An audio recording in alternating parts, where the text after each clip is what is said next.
everyone and welcome back to my channel. I am Sunidhi Arya and I teach economics on this channel.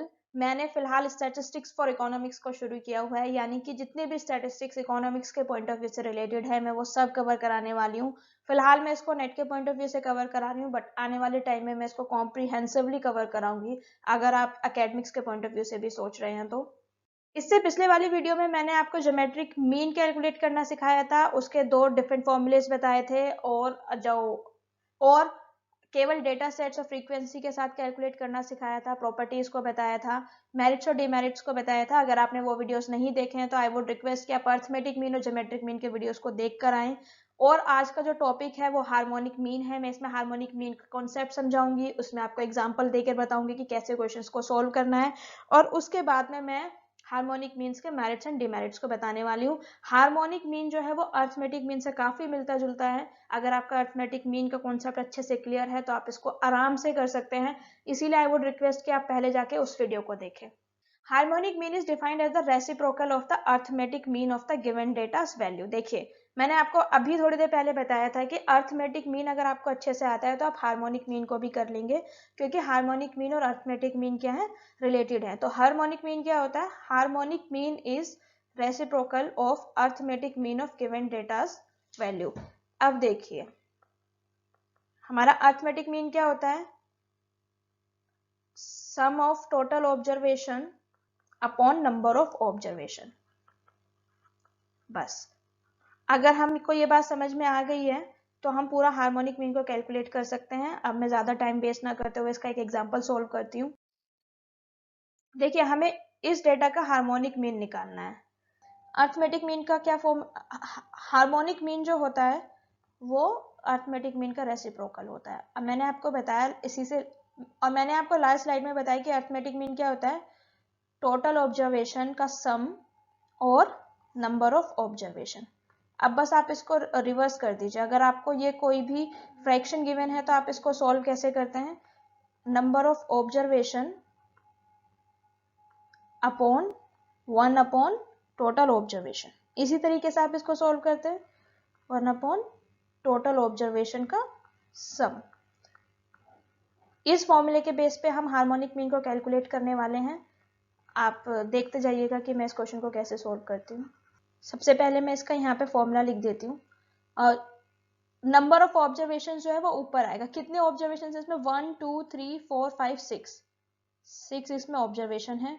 फिर उसमें आपने देखा था कि 1 अपॉन अर्थमेटिक मीन सबको ऐड करना था, तो हम क्या करेंगे? सबको सेपरेटली ऐड करेंगे। 1 upon 8 plus 1 upon 9 plus 1 upon 6 plus 1 upon 11 plus 1 upon 10 plus 1 upon 5। अब इस क्वेश्चन को करने के दो तरीके हैं। देखिए, एक तो जैसे आपने 10th या 11th में पढ़ा होगा कि आप इसका एलसीएम लेके इक्वल करके फिर ये एक आपका इस तरीके से एक फ्रैक्शन बन के आ जाएगा और फिर आप इसको फर्दर सोल्व कर सकते हैं। इसका दूसरा तरीका ये है कि आप 1/8 को डिवाइड करें, 1/9 को डिवाइड करें, 1/6 को डिवाइड करें और फिर जो वैल्यू आएगा उससे 6 को डिवाइड कर दीजिए, तो आपका हार्मोनिक मीन निकल के आ जाएगा।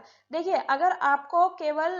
अगर आपके एग्जाम में कैलकुलेटर अलाउड नहीं है तो आप इसको फ्रैक्शन वाले तरीके से सोल्व कीजिए, यानी कि एलसीएम लीजिए और ये जितना भी फ्रैक्शन है इनको ऐड कीजिए और फिर इस तरीके का जब एक फ्रैक्शन आ जाएगा तो डिवाइड कर दीजिए।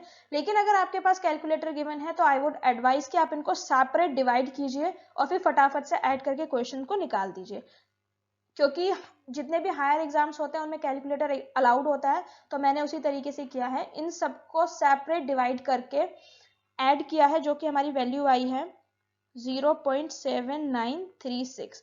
अब मैं इसको अगर मैं इस वैल्यू से 6 को डिवाइड करूंगी तो मेरा आंसर आएगा 7.560, यानी कि हार्मोनिक मीन की वैल्यू क्या है? 7.560। अब हम देखते हैं कि अगर हमें फ्रीक्वेंसी गिवन है तो हम हार्मोनिक मीन को कैसे कैलकुलेट करेंगे। ठीक है, अब देखिए, ये एजेस गिवन है, ये नंबर ऑफ स्टूडेंट गिवन है, यानी कि ये हमारा x है और ये हमारा f है। इस सिचुएशन में हम हार्मोनिक मीन को कैसे कैलकुलेट करेंगे? अगर हमें फ्रीक्वेंसी गिवन है तो उसका हमारा फॉर्मूला बनकर आता है f1 plus f2 plus f3 plus fn। जितनी भी फ्रीक्वेंसी गिवन है हम उसको ऐड करेंगे और नीचे सेम वही f1 upon x1 plus f2 upon x2 plus f3 upon x3 plus fn upon xn। देखिए जैसे कि मैंने आपको बताया था, जो हमारा अर्थमेटिक मीन होता था हम उसमें मल्टीप्लाई करते थे फ्रीक्वेंसी को एक से, लेकिन इसमें मल्टीप्लाई क्यों नहीं कर रहे हैं? क्योंकि ये हार्मोनिक मीन है। हार्मोनिक मीन जो होता है वो अर्थमेटिक मीन का रेसिप्रोकल होता है, इसीलिए हम क्या करेंगे, इसमें सब कुछ उल्टा हो जाएगा, जो उसमें मल्टीप्लाई होता था वो यहाँ पे डिवाइड हो जाएगा। अब मैं इस क्वेश्चन को एक टेबुलर फॉर्म में लिख लेती हूँ ताकि मैं इसको आराम से कैलकुलेट कर पाऊँ। यहाँ पे x लिखती हूँ मैं सबसे पहले, 4 5 6 7, ये क्या है, एजेस हैं। उसके बाद में मैं फ्रीक्वेंसी को लिखती हूँ, फ्रीक्वेंसी क्या गिवन है, 10 6 8 एंड 12। उसके बाद में मैं f अपॉन x लिखती हूँ, जैसे कि मैंने अर्थमेटिक मीन में f इंटू एक्स लिखा था, इसमें f अपॉन x लिखूंगी। तो अगर मैं 10 को 4 से डिवाइड करूंगी, यानी कि अगर 10 बाई 4 करूंगी मैं, तो वो 2.5 आएगा, 1.2। इसी तरीके से अगर मैं इसको करूंगी तो वो 1.33 आएगा, फिर 0.58 आएगा। ठीक है, अगर मैं इन सब का सम करूं, यानी कि अगर मैं समेशन f बाई एक्स करूं, ये जो वैल्यूज मेरी आई हैं इनको ऐड करूंगी तो वो 5.6 आएगा। और उसके बाद में अगर मैं सारी फ्रीक्वेंसीज को ऐड करूंगी तो मेरा जो आंसर आएगा वो आएगा 28। देखिए आई होप आपको इतना समझ में आ गया होगा, इतना हमने कुछ नहीं किया है। अर्थमेटिक मीन में मल्टीप्लाई करते थे, इसमें हमने फ्रीक्वेंसी को डिवाइड किया है। और डिवाइड क्यों किया है? क्योंकि जो हार्मोनिक मीन होता है वो रेसिप्रोकल होता है अर्थमेटिक मीन का, जिसका फॉर्मूला ये होता है। अब हमें क्या करना है, simple summation F upon x. ठीक है, ये वाला फॉर्मूला लगा देना है। यहाँ पे हमने इसको समेशन ऑलरेडी निकाल लिया है, तो हम सीधा वैल्यूज को रख देंगे। तो ये क्या होगा, 28 upon 5.6 is equal to 5 years. तो जो हमारा हार्मोनिक मीन आएगा वो कितना आ रहा है, 5 ईयर्स। अब हमें ये देखना है कि जो हार्मोनिक मीन जो होता है वो रेसिप्रोकल होता है अर्थमेटिक मीन का। तो जो अर्थमेटिक मीन है उसको हम इंडिविजुअली ऐसे भी लिख सकते हैं। ये कुछ नहीं है, बस उसी फॉर्मूले को लिखने का एक तरीका है।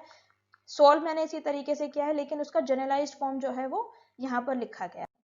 अब हमें यह देखना है कि अर्थमेटिक मीन, ज्योमेट्रिक मीन और हार्मोनिक मीन में क्या रिलेशन होता है। देखिए ये बहुत ही ज्यादा इंपॉर्टेंट क्वेश्चन है, बहुत बहुत ज्यादा इंपॉर्टेंट क्वेश्चन है।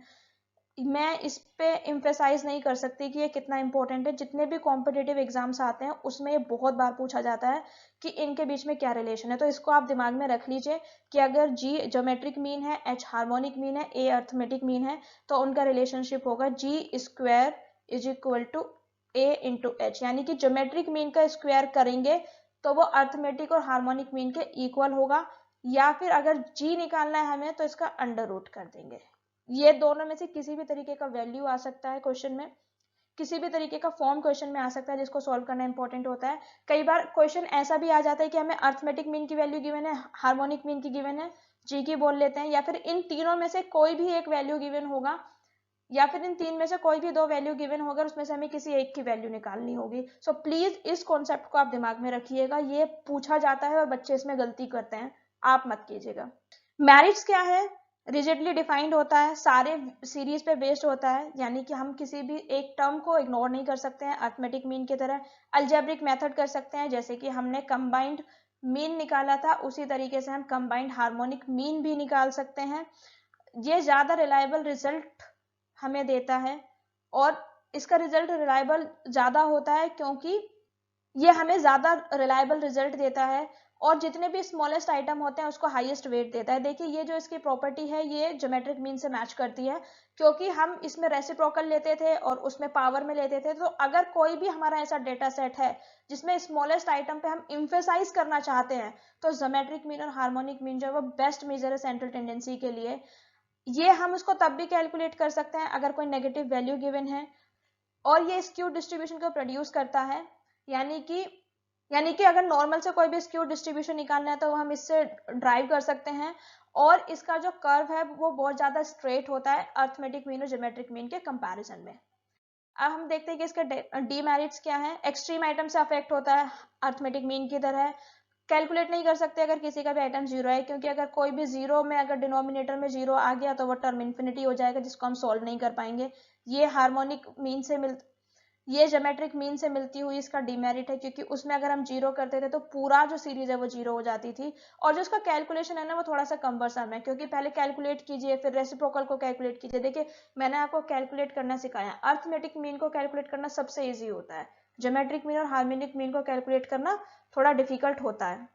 That's it for today's videos guys. आज के इस वीडियो में मैंने आपको बताया कि हार्मोनिक मीन का कॉन्सेप्ट क्या होता है, उसको कैलकुलेट कैसे करते हैं और दोनों कंडीशन में कैसे कैलकुलेट करते हैं। अगर केवल डेटा सेट गिवन है तो कैसे कैलकुलेट करेंगे, फ्रीक्वेंसीज के साथ डेटा सेट गिवन है तो कैसे कैलकुलेट करेंगे, फिर मैंने इसका आपको जनरलाइज फॉर्मूला बताया कि जनरलाइज फॉर्मूले से कैसे करना है, फिर मैंने इसके कुछ आपको यूजेस बताए, फिर मेरिट्स बताए एंड डीमेरिट्स बताए, और मैंने सबसे इंपॉर्टेंट प्रॉपर्टी बताई है G square is equal to A into H, जो कि कॉम्पिटेटिव एग्जाम्स में पूछी जाती है।